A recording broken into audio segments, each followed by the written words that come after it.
So hello everyone and welcome to my YouTube channel Design Bytes. Here I share simple practical Figma tips to help you design better and in a faster manner. So today in this video I'll show you how to use components and variants from a very basic level to an advanced level, and we'll discuss its use cases and everything about what components and variants are. So without wasting enough time, let's get started. Before starting anything, let us know about the meaning of these two words like components and variants. So what components are basically the reusable elements that can be used later, created once in a while. Okay, so what variants are? So variants are the multiple states of component. Okay, so that is the basic thing. So firstly we'll understand what components are, then we'll move into variants. Okay, so as I have told you, components are basically the reusable elements. So how can we reuse it? So let us take an example. Like suppose we have multiple set of applications in the market, like suppose we have Airbnb and Zomato, Swiggy, and multiple set of images. So in this application there are multiple set of CTAs, okay, and icons, iconography, typography. So we want to keep them consistent throughout our application. So we are not supposed to create a CTA for every screen. Okay, so to reduce our workload, components came into the picture. So what component does is, like, we have created a component that is a CTA. Okay, I have created a button and I want to use that button throughout my application, the same size, the same dimensions. So I'll not create that particular CTA one after the another. So what I'll do is I'll create a CTA and I will convert that particular CTA to a component and will use that particular CTA throughout my application. So how we can do it? Let's see. Okay, firstly we'll create a CTA, like naming it a CTA only. Okay, I'll name it CTA and we'll just uh, give it a sizing. Okay, so now this CTA is ready to use. Okay, so now I have created the CTA and I want to use the CTA in my application for all kind of applications. I am using the same size of CTA. Okay, so suppose I am building an application named faculty finder only. Okay, so I'll use this CTA throughout my application, and how I can use that particular CTA is by creating it a component. Okay, let's create it a component by clicking here. So now it is a component. So what it will does is like whatever the changes I'll do here, it will be reflecting in all the CTAs I have created. I have the instances. Okay, firstly we'll take an instance of this particular CTA like this. I have created a instance. Okay, so now we'll be able to see how the changes occurs and uh, how the changes basically occurs when I change here. The changes will reflect here also. Okay, so let's see how. Suppose I am changing its color right now. Okay, so let's change its color to a grayish color. Okay, are you able to see? Like it is changing it here also, and I'll change it to yellow. That will be more visible to you. Okay, are you able to see? Like this is how the changes occurs. Okay, so now we'll get to know, like every time we'll not be able to go to the design system and we'll pick that particular CTA and we'll place into our designs. So what Figma has made it easier for us is by giving a option of assets, like from where we can pick our component created components. Okay, so how we can create it, let's say it. Okay, let's simply delete this CTA.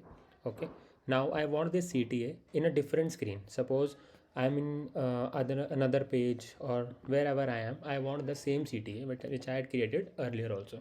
Okay, so we'll move into assets, and by moving into assets I'll simply enter. So I'll just name this CTA as CTA only. Okay, so I'll search here CTA.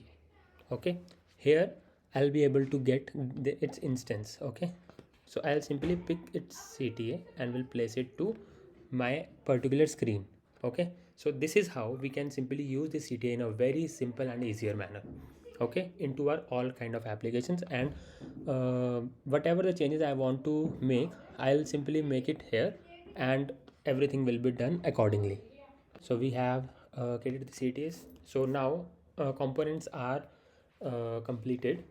So let's move into variants. Like, let us understand what variants are.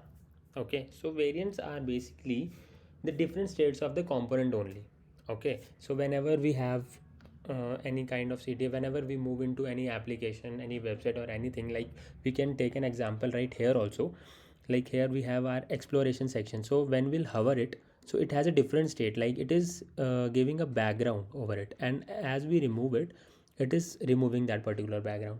Okay, so every CT has its particular different states. So as we hover, it changes to some other color, and as we click on that particular CTA, it is changing to something else. So that is how variants work. Okay, so variants parent is component. Okay, so these are both interconnected to each other. Okay, so let's see how we can work with the same. So we'll take an example of this button only for the variants. We'll clear delete this, and suppose I have this CTA, okay, and I want to give it multiple states, okay, as I want to use it in my application. So let's create it. So I have this as a component. So now I will have to create it as a variant. Okay, I want its variants, like two variants. So we'll create one hover state and it's a clickable state. Okay, these two states we want to make. So now I'll click on it and we'll create its variant. Like this plus section is a add variant section. Okay, you are able to read also. So I'll simply click on it and it creates its variant, and I want another variant as well. So I'll click on this also. Okay, so I have these two variants, one for the hover state and one for the clickable state. So what I'll do here is, like, I'll change it to like how it will look in the hover state. So I'll change its color to somewhat darker state. Okay, in this kind of thing I'll just change it so that it will change it to hover state. It will give some different effect. And in the clickable state, what I'll here do is I'll change its color to a bit more darker shade like this, and we'll change this button color to white. Okay, so that it is more visible to us. Okay, this much I will change it. And now what are we going to do here is, like, we'll connect these all these CTs. Okay, so how we can connect them? We'll go to prototype and just simply uh, connect this one to this, and we'll change this right now interactions are on click, so we want it while hovering. Okay, and animation is instant, so now we'll change it to smart animate. That's it. I will do it, and we'll connect this hover state to the clickable state, that is on click. Okay, and smart animate is done, and that's it for that. Okay, so we have done it. So now what we are going to do now is create a frame, any kind of frame we want. Okay, and we'll keep its instance here, or we can place it from assets section. Okay, for now, for a easier thing, I'll just done it. So let's play it and we'll check all the changes, like how are the changes has been done, or is it working or not. Okay, that is the thing. So let's see. Okay, let's zoom it for a clear view. Let's hover it. So it is changing its color. You're able to see, like, it is changing its color, and as we click on it, it will change it to white color. So that's how the components and variants work in the real life. Okay, so this is a very easy and a more practical thing that everyone should know while you are designing, because in every application you have a hover effect, in every application you have a clickable effects. So components and variants are very necessary, very crucial, and very easier thing to learn it. Okay, so that's it for the day. Don't forget to like, subscribe, and share my channel. And till then, keep practicing and keep designing. See you in my next Figma tip.